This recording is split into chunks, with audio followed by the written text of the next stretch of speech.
Hello guys, welcome and welcome back to another video on our channel AWS DevOps Ninja. I hope that you guys are understanding the concepts and the things that we're discussing. जो भी हम लोग चर्चा कर रहे हैं यार वो सब आप लोग को समझ में आ रही है, अंदर तक दिल तक उतर रही है वो सब बातें. Okay, so guys, now let's jump right into the topics. Okay guys, then now let's start. कल जो अपन ने पढ़ा था उतना तो आपको समझ में आ गया था सब कुछ, है ना? Whatever is the operating system, Linux, AMI, ठीक है, उसके बाद इंस्टेंस इंस्टेंस टाइप. टाइप। ठीक है, आज आपको ये इंस्टेंस टाइप भी दिखाऊंगा मैं, कितने सारे इंस्टेंस टाइप्स होते हैं. ठीक है, और उसके बाद आपका मतलब CLI क्या होता है, GUI क्या CLI होता है ना, GUI। All those things. तो देखिए, हम थोड़ा बहुत आज जो करेंगे वो है AWS का इंफ्रा, मतलब ग्लोबल इंफ्रा, मतलब ग्लोबली ये कैसे मतलब बैठा हुआ है AWS. ठीक है, कि मतलब AWS बनाया कैसे गया है, क्या क्या रीजन्स होते हैं, ठीक है, क्या क्या अवेलेबिलिटी जोन्स होते हैं, ये सब क्या चीजें होती हैं इन सब में, ये सब we will be studying. The second thing is your, थोड़ा बहुत लिनक्स करेंगे. ठीक है, एंड ऑल्सो इंस्टेंस टाइप्स.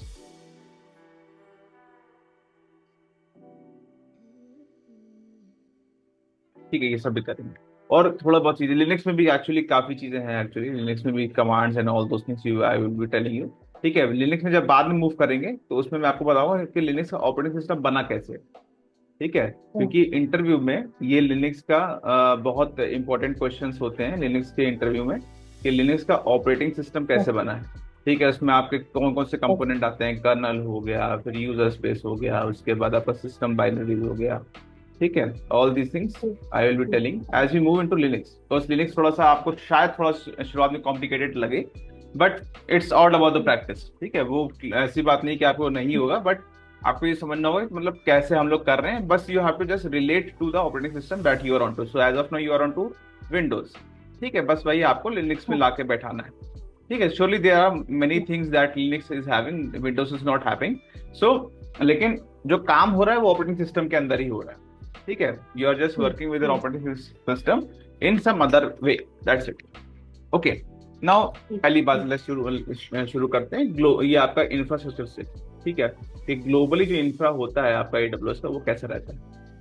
ठीक है, तो देखिए, ग्लोबली जो आपका इंफ्रा रहेगा या फिर जैसे AWS बनाया गया है. ठीक है, तो AWS कैसे बनाया गया है, AWS जो जैसे जैसे कुछ भी, जैसे हम पहली बात बताते हैं. देखिए, कोई भी जैसे सर्वर रन कराते हो ना, कोई भी सर्विस आप रन कराते हो, जैसे मैंने पहले बताया था कि कहीं ना कहीं वो किसी सर्वर पे चल रहा है. इट इज नॉट कि मतलब कोई जादू है, कहीं ना कहीं तो चल रहा है यार, वो किसी ना किसी पे मशीन पे चल रहा है. लेकिन वो मशीन कहाँ सिचुएटेड है, कहाँ पे बैठी है, कौन उसका मेंटेनेंस कर रहा है, कहाँ से तार जुड़े हैं, वो सब नहीं पता है अपने को. It's just like it's all a proxy kind of thing, कि भाई अपने को पता नहीं लेकिन है कहीं ना कहीं. ठीक है, तो एट द एंड जो भी आपका चल रहा है, ठीक है, जो भी आपका चल रहा है वो किसी ना किसी मशीन पे ही चल रहा है, AWS के इंफ्रास्ट्रक्चर पे. ठीक है, तो AWS कोई इंफ्रास्ट्रक्चर है ना यार, AWS कोई इंफ्रास्ट्रक्चर है कि भाई मैंने जो अपना इंफ्रा बनाया है, या फिर जैसे मैंने मशीन्स पुट डाउन की हैं, तो वो ग्लोबली AWS ने मशीन्स पुट डाउन की हैं. मतलब उनको कहते हैं डेटा सेंटर्स. ठीक है, जहां पे काम आपका क्लाउड पे होता है ना, उनको कहते हैं अपन डेटा सेंटर.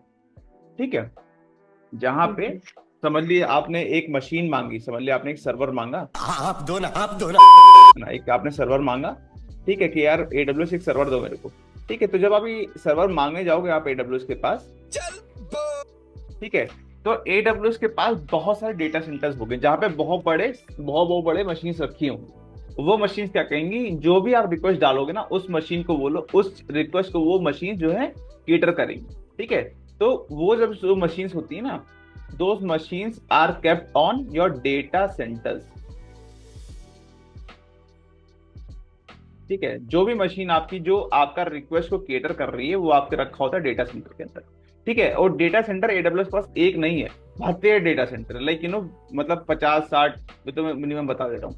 ठीक है, बहुत सारे database in all over the world. Uncle ji पैसा बहुत है।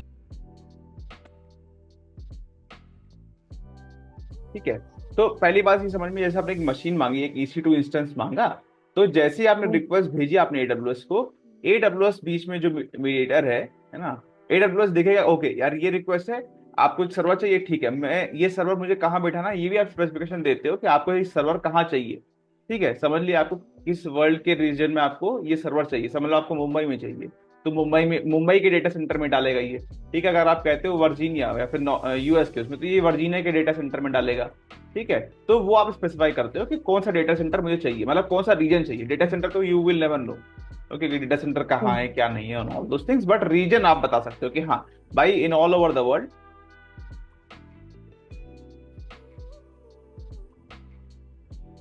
where I want to keep or place my server और सो जब भी हम लोग को प्रोजेक्ट मिलता है, हाँ सो उस टाइम पे वो लोग खुद से ही बता के रखते हैं या व्हाट इज इट लाइक, वो लोग ही दे देते हैं सर्वर ये रीजन में है, बताते हैं कि they will not give all those नहीं इंफॉर्मेशन। नहीं, वो सब बताया जाएगा कि यार आपको रीजन कौन सा, क्योंकि हम बता दें क्योंकि रीजन का क्या मतलब वो मैं बस आने वाला था उस पे चीज है कि रीजन का मतलब क्या है, कि क्यों हम लोग एक स्पेसिफिक रीजन चूज करते हैं। ठीक है, तो देखिए जो भी पहली बात जो भी हमने यहाँ लिखा ऑल ओवर द वर्ल्ड, जहां भी आपको वो सर्वर रखना है वो आप बता सकते हो। ठीक है, सिर्फ सर्वर की बात नहीं है, कोई भी like most of the services जो आप यूज करोगे एडब्ल्यूएस के अंदर, वो कौन से डेटा सेंटर में बैठना है या कौन से डेटा सेंटर के रीजन में बैठना है, ठीक है, वो आप बता सकते हो, है ना, कि data centre like the client जब भी मतलब हम लोग प्रोजेक्ट पे काम करते हैं तो क्लाइंट बताएगा क्या कि आई हाँ want this particular EC2 in this particular region. नहीं नहीं, क्लाइंट भी कभी कभी बताता है, कभी कभी हम लोग खुद ही वो जो है वो देना पड़ता है कि यार आप लोग अपन लोग ये ओके, रीजन यूज करेंगे, क्यों यूज करेंगे, क्या सो रीजन वी क्या हैव टू है। इन्फॉर्म दैट और वी कैन टेक इट ऐसा, ये नहीं पूछ रही थी मैं। नहीं, इट डिपेंड्स जैसे आपने जैसे आपका एक प्रोडक्ट बेस्ड कंपनी है, ठीक है, तो यू ऑल्सो हाँ, have to take the initiative कि मुझे अब रीजन चूज करना है, मुझे रीजन बताना है कि ये रीजन बेस्ट है अपनी एप्लीकेशन के लिए। ठीक है, अगर क्लाइंट है तो क्लाइंट आपसे ये भी बोल सकता है कि यार आप बताओ मेरे को कौन सा रीजन मेरे लिए बेस्ट है, या क्लाइंट खुद भी बताएगा कि हाँ हम लोग इसी रीजन पे काम करते हैं और इसी रीजन पे हम लोग आगे की वर्किंग भी करेंगे। ठीक है, तो इट डिपेंड्स कि आपका प्रोजेक्ट किस हिसाब से है, लेकिन आप भी बताते हो, क्लाइंट भी बताता है, और आपका एक वो भी होता है कनेक्शन के यार दोनों मिलके एक रीजन चूज करते हैं। ठीक है, लेकिन आप कहीं भी एंड जाओगे बेस्ड मोस्टली। ऑन व्हाट रहता है हाँ सब। बताता हूँ सब बताता हूँ। संडे को संडे को मस्त नहा धो के रीजन क्या है क्यों है all those things you will be understanding in right now. ठीक है, तो अब देखिए, अब पहली बात जो मैंने रीजन की बात कर रहा हूँ, ठीक है, इतना डेटा सेंटर समझ में आया राइट, जहाँ पे मशीन रहती हैं जो मशीन हमारा काम करती हैं। ठीक है ना, अब वापस आते हैं सबसे पहली बात रीजन्स पे, ये जो रीजन्स है ना, जो रीजन्स है ये क्या मतलब होता है, इसका मतलब क्या होता है। ठीक है, अब देखिए जैसे मैंने बताया कि मतलब AWS का पूरे वर्ल्ड में इन्होंने डेटा सेंटर्स डाल रखे हैं, तो समझ लीजिए आपका ये आपका दुनिया समझ लीजिए, ये आपका वो समझ लीजिए,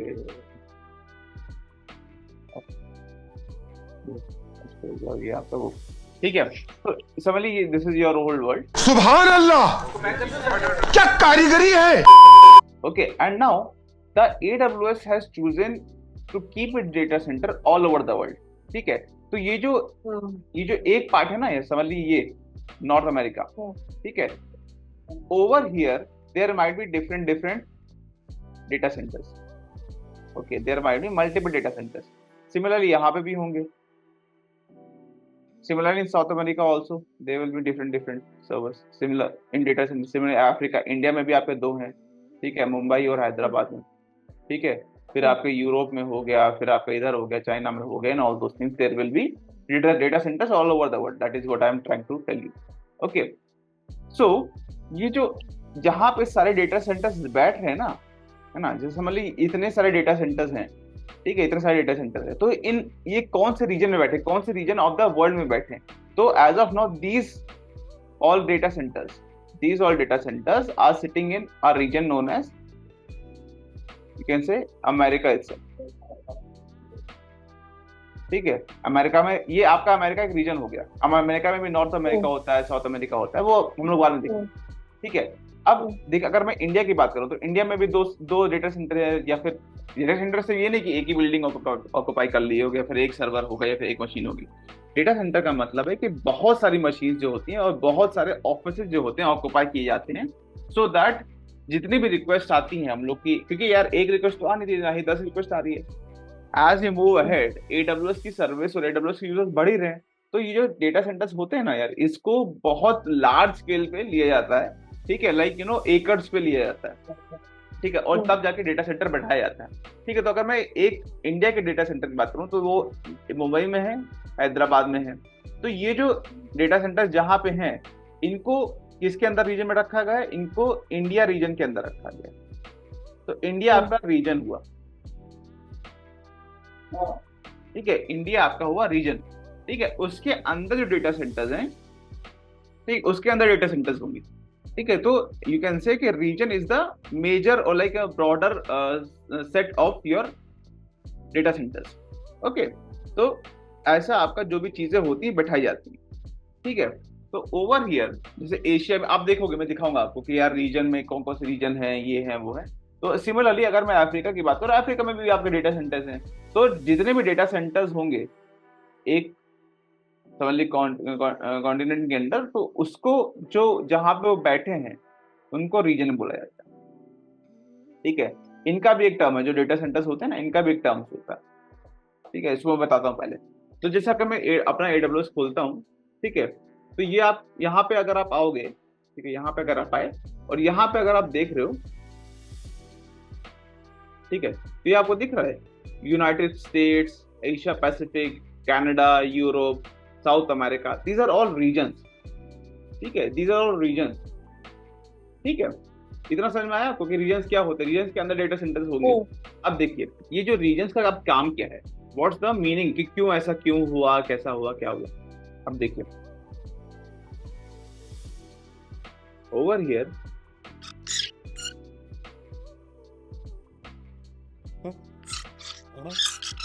ना ओवर हियर अब रीजन्स का काम क्या है समझ लीजिए। जैसे हमने एक सर्वर रिक्वेस्ट किया, सर्वर रिक्वेस्ट किया, या कोई भी सर्विस रिक्वेस्ट की AWS से, ठीक है। तो ये रिक्वेस्ट समझ लिया आपने बैठ के रिक्वेस्ट की यहाँ मुंबई से, मुंबई से, या फिर समझ ली बैंगलोर से की, बैंगलोर से आपने रिक्वेस्ट जनरेट की कि भाई मेरे को एक सर्वर दे, या फिर 2 सर्वर दो मेरे को। आपने रिक्वेस्ट भेज दी AWS के पास, ठीक है। अब AWS क्या कहेगा, ठीक है यार आपको रिक्वेस्ट चाहिए सर्वर, मैं आपको दूंगा, ठीक है। लेकिन AWS आपसे ये पूछेगा ये सर्वर आपको चाहिए कहाँ पे, है ना, where exactly you want these servers to located on to which part of the world. Okay, उसका रीजन क्या है मैं बताता हूँ। तो आप जब बताओगे चलो यार मुझे ये जो सर्वर्स हैं ये मुझे चाहिए चाइना रीजन में, ठीक है, आपने कहा कि मुझे चाहिए चाइना रीजन, तो यहाँ पे कहीं बैठाएगा सर्वर, ठीक है, यहाँ पे कहीं बैठाया, ठीक है। अब जब आपकी एप्लीकेशन, ठीक है, एप्लीकेशन आपकी जो जब आप सर्वर आ गए तो एप्लीकेशन भी आप डालोगे इसके ऊपर, इन सर्वर्स के ऊपर, ठीक है, जो भी कोड होगा उसको आप डालोगे इसके ऊपर, ठीक है, वो सब रखोगे, एप्लीकेशन चलेगी। नाउ जो यूजर्स हैं आपके, ठीक है, जो भी यूजर्स हैं आपके, वो समझ लिए आपके सिर्फ इंडियन ही यूजर्स हैं, ठीक है, जो इस सर्वर या इस एप्लीकेशन को एक्सेस करना चाहते हैं, ठीक है। तो जब ये लोग रिक्वेस्ट करेंगे यार कि मतलब समझ लिया आपने जोमेटो खोला, ठीक है, आपने आपकी जोमेटो एप्लीकेशन है, ठीक है, और जोमेटो एप्लीकेशन बैठी हुई आपकी, तो रशिया हो जाएगा, लेकिन समझ लीजिए चाइना में बैठी हुई है, ठीक है, चाइना में बैठी हुई है आपकी जोमेटो की एप्लीकेशन, क्योंकि सर्वर्स आपने यहाँ पे रखे हैं।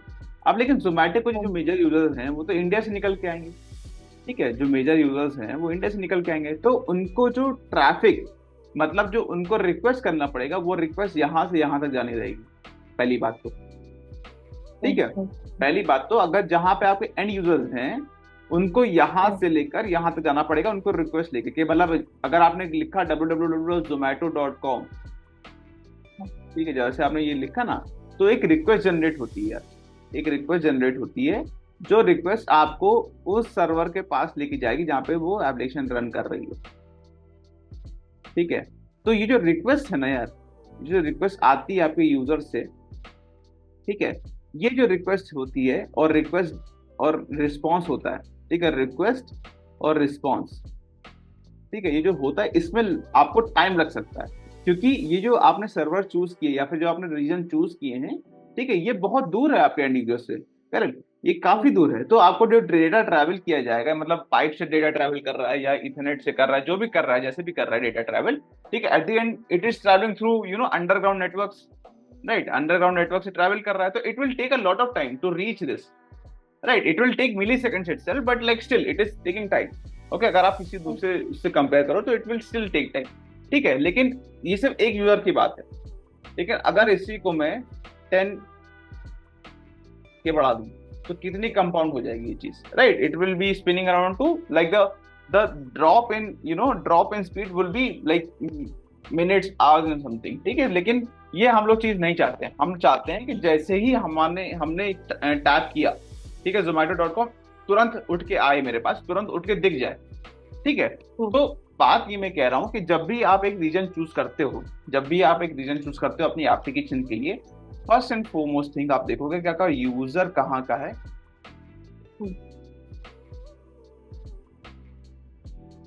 ना।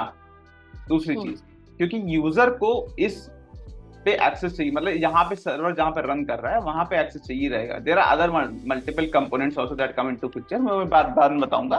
बट एज ऑफ नाउ इतना समझिए कि आप जब भी एक रीजन चूज करते हो, कि भाई जो मेरे सर्वर्स बैठे हैं वो मेरे एंड यूजर से करीबी रहे, ठीक है। अब समझ लिया आपने एक यहाँ पे एक रीजन चूज कर लिया कि भाई समझ लीजिए आप हैदराबाद में आपने 2 सर्वर्स डिप्लॉय करिए, हैदराबाद में 2 सर्वर्स लॉन्च कर दिए जिसमें आपकी एप्लीकेशन बैठी, ठीक है।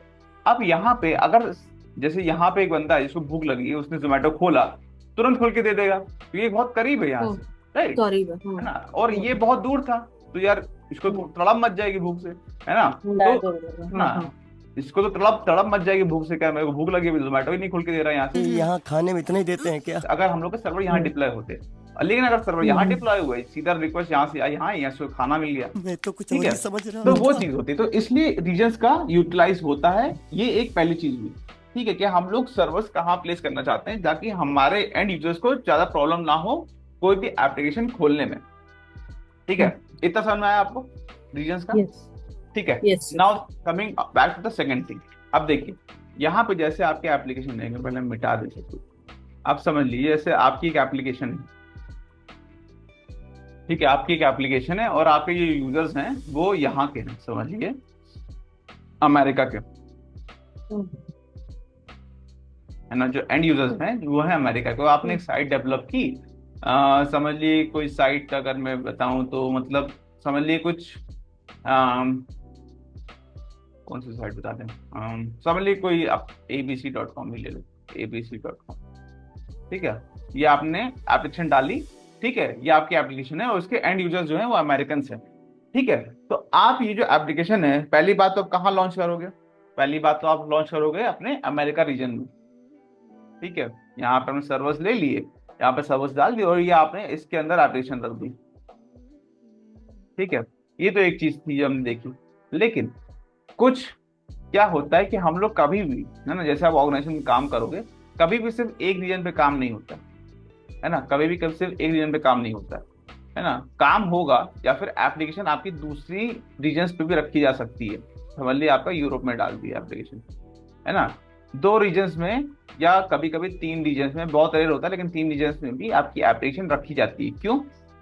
अब देखो इसका लॉजिक समझिए, ऐसा क्यों होता है यार, क्योंकि समझ लिए अगर इस रीजन पे कुछ हुआ, समझ लिए यहाँ पे कुछ फट गया या फिर डेटा सेंटर चले गए, तो भाई आपकी एप्लीकेशन बैठ गई, ठीक है, आपकी एप्लीकेशन तो अब एक्सेसिबल है नहीं। अगर आपके डेटा सेंटर्स में आग लग गई या कुछ हो गया, ठीक है, लाइक जस्ट वो तो वही है, बला है, कभी भी आ सकती है। तो अगर कुछ हुआ, कुछ भी हुआ इन सर्वर्स को, तो कैसे इंसान अपना वो सब बैकअप और स्टोरेज और जितने भी मतलब चीजें रिक्वेस्ट हैं उन सबको कैसे केटर कर पाएगा, ठीक है। तो there is a different concept known as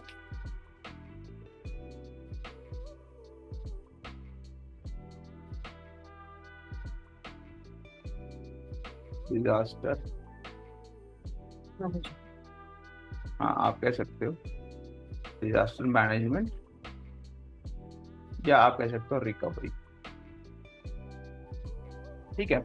इसमें क्या होता है यार, जब भी हम 2 चीजें या फिर 2 अवेलेबल रीजन्स पे हम लोग काम करते हैं, ऐसा क्यों करते हैं कि जो हम लोग का primary source of the application है, जो हम लोग का primary source of the application, जहां से मतलब मेजर यूजर्स पे रिक्वेस्ट केटर होगी, ठीक है, या फिर जो इस टाइम पे जो एप्लीकेशन खड़ा हुआ है या फिर जो एप्लीकेशन अभी चल रहा है वो इसी पे चल रहा है, ठीक है, प्राइमरी रीजन पे। ठीक है, एक हम लोग सेकेंडरी रीजन भी रखते हैं, ठीक है, एक हम लोग सेकेंडरी रीजन भी रखते हैं। क्यों? कि अगर यहाँ पे कुछ हुआ, तुरंत की सेकेंडरी रीजन के सर्वर्स अप हो जाएं, है ना, और यहाँ का ट्रैफिक, यहाँ के यूजर्स का ट्रैफिक इधर डायरेक्ट हो जाए। ठीक है, नाउ क्या होगा, इस सेकेंडरी यूजर्स, सेकेंडरी रीजन्स पे, ठीक है, इस सेकेंडरी रीजन्स पे जो भी होगा, अब जितनी भी रिक्वेस्ट है इस सेकेंडरी रीजन्स पे जाएंगी कहीं से भी। तो देखिए अभी क्या हुआ कि आपकी एप्लीकेशन तो डाउन हुई इस रीजन पे, लेकिन सेकेंडरी रीजन्स पे आपका जो एप्लीकेशन है वो रनिंग थी, क्योंकि यहाँ पे एक फेलियर हुआ, यहाँ पे एक फेलियर हुआ, ठीक है, और तुरंत ही दूसरे सेकेंडरी रीजन ने इस चीज को अपला दिया, अपने सर्वर्स अपला दी, एप्लीकेशन अपला दी, तो आपका जो एप्लीकेशन डाउन टाइम है वो नहीं हुआ। अब भी आपके जो यूजर्स हैं वो एप्लीकेशन एक्सेस कर सकते हैं। ठीक है, तो ये कॉन्सेप्ट होता है कि हम लोग को डिफरेंट डिफरेंट रीजन्स क्यों दिए गए हैं और हम लोग कैसे यूटिलाइज करते हैं। ठीक है, इतना समझ में आया आपको? समझ गया। इतना समझ में आया? कूल। अब Yes. देखिए, ग्रेट, अब देखिए इसमें जो रीजन्स है ना, जो रीजन्स हैं, रीजन्स तो आपका समझ ली, बस वही सब हो गया, एशिया हो गया, ठीक है, यूएस हो गया, ठीक है, चाइना हो गया, ऑल दिस आर रीजन्स, ठीक है, जो भी, ठीक है। उसके अंदर अब जैसे मैंने कहा था कि उसके अंदर डेटा सेंटर्स रहेंगे, ठीक है, डेटा सेंटर्स रहेंगे, ये डेटा सेंटर के अंदर ही सब काम होना है ना, सारा काम जो होता है डेटा सेंटर के अंदर ही होता है। तो उसमें आपके मल्टीपल आपके बड़े बड़े सर्वर्स रहते हैं और बड़ी बड़ी मशीन्स रहती हैं जो आपका रिक्वेस्ट लेके प्रोसेस करती हैं, ठीक है। तो इन डेटा सेंटर्स को कहाँ बिठाया गया, ठीक है, इन डेटा सेंटर्स को कहाँ बिठाया गया है, उनको कहते हैं अवेलेबिलिटी जोन।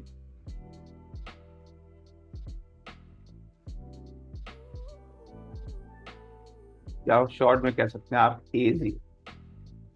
ठीक है, इन डेटा सेंटर्स को फिर से बता देता हूं, जैसे आपके, अगर मैं लेता हूं यूएस में, ठीक है, अगर मैं लेता हूं यूएस, तो यूएस आपका हुआ रीजन, राइट, यूएस आपका हुआ रीजन्स में है।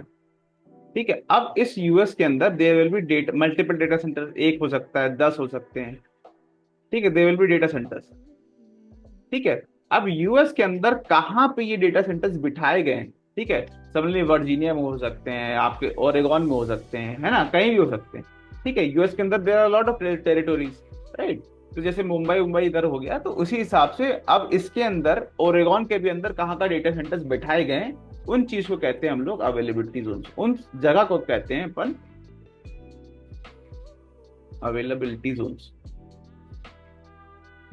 ठीक है, तो बस ये समझ लीजिए जहां पे आपके डेटा सेंटर्स हैं एक रीजन के अंदर, ठीक है, उन जगह को कहते हैं आप अवेलेबिलिटी जोन।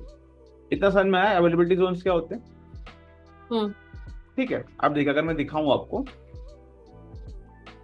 ठीक है, तो जैसे मैं कोई भी सर्वर लॉन्च करूंगा, ठीक है, कोई भी सर्वर जैसे मैंने लॉन्च किया, ठीक है, अब सबसे नीचे जब मैं गया यहाँ पे, ठीक है, सबसे नीचे गया, तो देखिए पहली बात जो आप नोटिस करोगे कि मैं जो रीजन पे वर्क कर रहा हूँ वो रीजन पे वर्क कर रहा हूँ यूनाइटेड स्टेट्स के, मतलब यूनाइटेड स्टेट्स के नॉर्थ वर्जीनिया पे, ठीक है, इस जगह में इस लोकेलिटी पे वर्क करता हूँ। ठीक है, ओहायो कर सकता हूँ, नॉर्थ वर्जीनिया कर सकता हूँ, सॉरी नॉर्थ कैलिफोर्निया कर सकता हूँ, ओरेगॉन कर सकता हूँ, या कोई भी यहाँ एशिया पैसिफिक में भी कर सकता हूँ, ये सब कर सकता हूँ, वो सब कहीं भी कर सकता हूँ।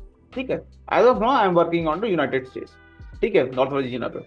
ओवर हियर, ठीक है, जब भी मैं एक सर्वर लॉन्च करूंगा, ठीक है, तो जब मैं नीचे आऊंगा, ठीक है, और यहाँ पे अगर तो देखोगे एडिट पे, नेटवर्क सेटिंग्स के एडिट बटन पे, और अगर मैं यहाँ पे क्लिक करता हूँ, ठीक है, तो देखिए यहाँ पे अगर मैं सबनेट पे, ये अलग कॉन्सेप्ट में बताऊंगा बाद में, बट अगर मैं क्लिक करता हूँ यहाँ पे, ठीक है, तो आपको एक चीज दिखेगी, अवेलेबिलिटी जोन आ रहा है यहाँ पे, यूएस ईस्ट 1E, है ना, यहाँ नीचे देखिए US east 1A, US east 1C, US east 1F, US east 1D।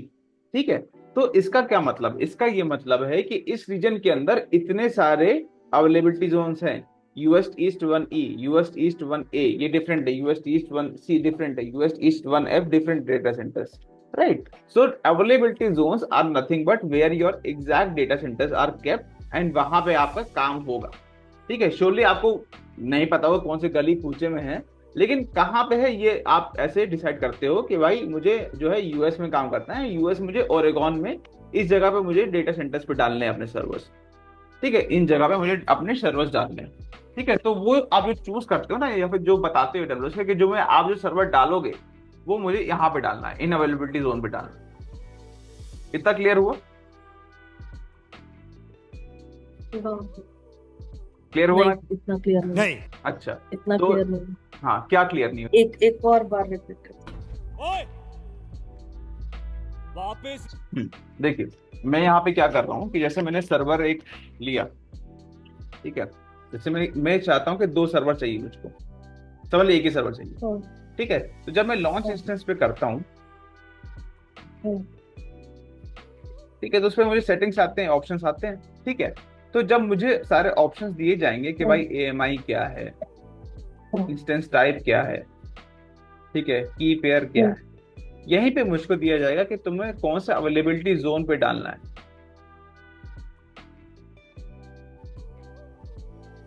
ठीक है, कौन सा अवेलेबिलिटी जोन पे तुमको ये सर्वर डालना है, ठीक है।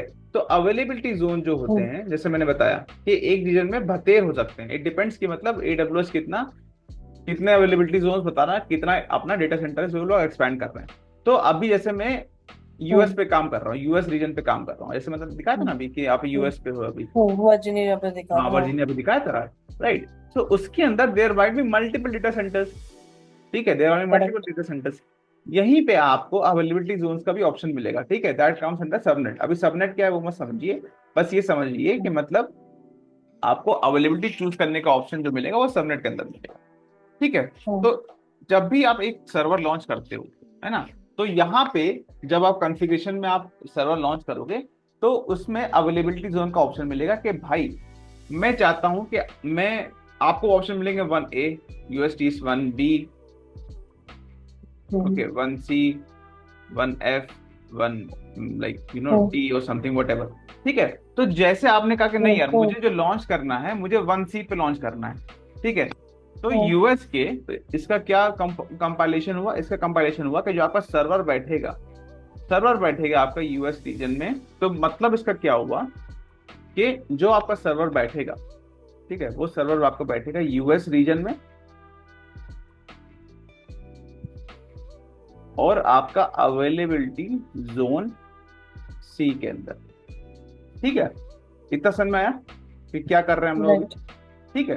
तो हम लोग सर्वर कहाँ पे प्लेस करना चाहते हैं वो सेटिंग या वो कॉन्फ़िगरेशन हम लोग यहाँ पे करें, ठीक है। अभी इसको ये मत समझिए ये क्या है वो क्या है, बट इतना बस अभी ऊपर समझिए कि मतलब हम लोग अवेलेबिलिटी जोन में आपका वो करते हैं, ये क्या है, सबनेट क्या है, ऐसा क्या करेंगे वैसा क्या करेंगे, ठीक है। लेकिन अगर मैं आपको दिखाऊं तो जैसे मेरे पास 2 सर्वर्स ऑलरेडी स्टॉप थे, ठीक है।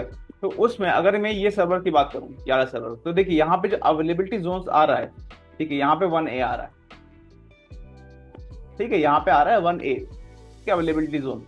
देखिए दूसरे सर्वर का देखा तो दूसरा सर्वर आपका आ रहा है 1D के अंदर, ठीक है। तो देखिए आपका ये जो रीजन है, ठीक है, ये रीजन तो सेम है लेकिन उसके अवेलेबिलिटी जोन्स अलग अलग हैं। तो क्या मतलब हुआ? इसका मतलब हुआ कि ये जो एक सर्वर जो है ये इस डेटा सेंटर में बैठा हुआ है और दूसरा सर्वर जो है वो इस डेटा सेंटर में बैठा हुआ है, ठीक, क्लियर है ना। अब देखिए तीसरी बात, देखिए आप एक टाइम पे मल्टीपल रीजन्स पे काम कर सकते हो, जैसे मैंने बताया, ठीक है, कि आप एप्लीकेशन जब वर्क करते हो तो आप मल्टीपल रीजन्स पे काम कर सकते हो। तो देखिए नॉर्थ वर्जीनिया में या फिर यूएस रीजन में, है ना, अपन जब वर्क कर रहे हैं तो as of now there are 2 servers, ठीक है, देयर आर 2 सर्वर्स। बट अगर मैं समझ ली एशिया पैसिफिक में मुंबई में जाता हूँ, ठीक है, मुंबई रीजन पे जाता हूँ, ठीक है, देखिए यहाँ पे कोई सर्वर नहीं, at a same time you can work on multiple regions, no? Correct, हाँ। लेकिन ये ना समझिएगा कि मतलब जो हमने नॉर्थ वर्जीनिया में लॉन्च किए सर्वर्स वो आपको मुंबई में दिखेंगे, ऐसा नहीं होगा, ठीक है, नहीं दिखेंगे, हाँ। वो मुझे एक बार आया था इश्यू जहाँ पे मैं मुंबई में थी and I was searching my instances which I was already having, बाद में पता चला कि वो नॉर्थ वर्जीनिया में लोग, I got to know later. Okay, है ना। तो इतना आपको समझ में आ गया, ठीक है, कि मतलब हम लोग जब सर्वर्स यूटिलाइज करते हैं, कोई भी service utilize, it's not about the servers, हम लोग कोई भी सर्विस यूटिलाइज करेंगे ना, तो वो सर्विस उस रीजन के लिए स्पेसिफिक रहेंगी, रीजन के लिए है स्पेसिफिक ना, है। ये उस रीजन के लिए स्पेसिफिक रहेंगी। ठीक है, तो जैसे हम लोग नॉर्थ रीजन पे जाते हैं तो यहाँ पे हमने 2 सर्वर्स लॉन्च किए थे, वही सर्वर्स यहीं पे दिखेंगे। ठीक है, तो ये कॉन्सेप्ट क्लियर हुआ आपका कि मतलब अवेलेबिलिटी जोन्स क्या रहते हैं, यस ठीक है, रीजन्स क्या रहते हैं, यस यस। ठीक है, अवेलेबिलिटी जोन्स क्या हुए। ठीक है, तो देखिए कुछ सर्विसेज होती हैं जो रीजन स्पेसिफिक होंगी, है ना, मतलब वो सिर्फ पूरे रीजन पे चलेंगी, और कुछ सर्विसेज होती हैं जो आपका अवेलेबिलिटी जोन पे चलेंगी। इसका क्या मतलब बताऊंगा मैं बाद में। ठीक है, एज वी मूव फॉरवर्ड मैं बताऊंगा कि मतलब इनमें डिफरेंस क्या है। ठीक है, ऊपर से जियोग्राफिकल वे में तो आपको डिफरेंस समझ में आ गया, लेकिन ऑन अ वर्किंग वे में इनका क्या मतलब होता है। ठीक है, कि मतलब जब भी हम लोग एक सर्वर लॉन्च करते हैं तो वो एजी स्पेसिफिक रहेगा या रीजन स्पेसिफिक रहेगा। ठीक है, वो डिपेंड करता है, तो आपको जब से जो भी सर्वर आप लॉन्च करते हो वो रहता है आपका अवेलेबिलिटी जोन स्पेसिफिक। ठीक है, कि आप एक पूरा अवेलेबिलिटी जोन में आप डाल दो जैसे, लेकिन अगर कोई दूसरी सर्विस है, फॉर एग्जाम्पल वीपीसी, ठीक है, वीपीसी भी एक सर्विस है, वर्चुअल प्राइवेट क्लाउड, जो हम लोग पढ़ेंगे बाद में।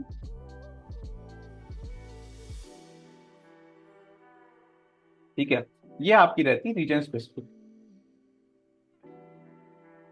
मतलब इसमें आपको अवेलेबिलिटी चूज नहीं करना होता है। अगर आपने रीजन चूज कर दिया, ये पूरे सारे अवेलेबिलिटी जोन्स के लिए रहेगी, है ना, इसके अंदर सारे अवेलेबिलिटी जोन्स आएंगे।